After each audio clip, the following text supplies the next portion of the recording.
Well, given the success of the black guitar that we did earlier in the year, which sold out really quick, we wanted to go in a different direction. For those who are familiar, we do a cutaway, a Grand Performance cutaway model.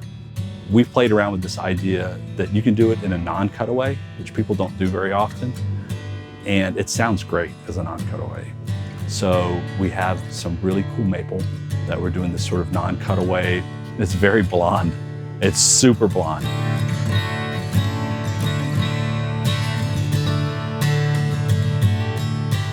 I had the stereo playing as we had it playing in here earlier, and Dreamin' by Blondie came on. You know, you're dreaming about guitars, and then there's Blondie, and I'm thinking, we should do something that's really light and colored, just the total opposite, something light and airy and fast and fun.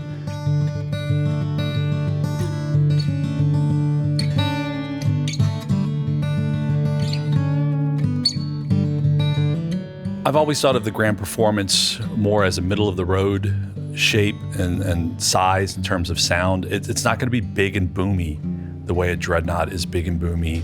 It's a little tighter in the waist, but you still kind of get a little bit of bottom end out of the guitar at the same time.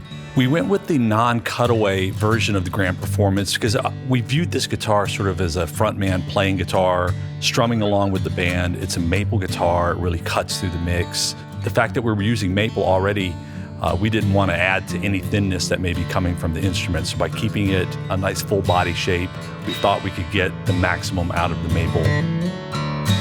We went with Pacific Big Leaf Maple in this particular case.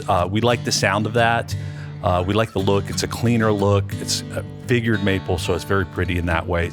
Rosewood is the thunder and maple is the lightning. I've read that somewhere, and I thought that was a really good quote about how to describe this. And when you think of lightning, you think of something sort of bright and white and sort of blonde, seemed to fit the motif that worked with this guitar. The Big Leaf Maple is very clean looking. Obviously the Italian Alpine top we've chosen with this is also very clean looking. So we wanted the starkness of the blonde white lightness of the instrument to come through. It's a two-piece maple neck, and we chose satin. We didn't go full gloss. Sometimes people complain that a full gloss neck can get a little bit sticky underneath their hands when they're sweating, and I think the satin just lends itself to sort of playing really smoothly.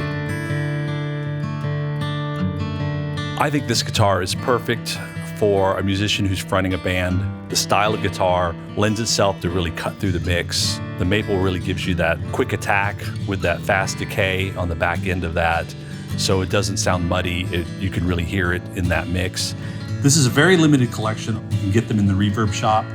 My guess is they're going to sell it very fast, just like the black ones did earlier in the year. So if you want one, you should hurry.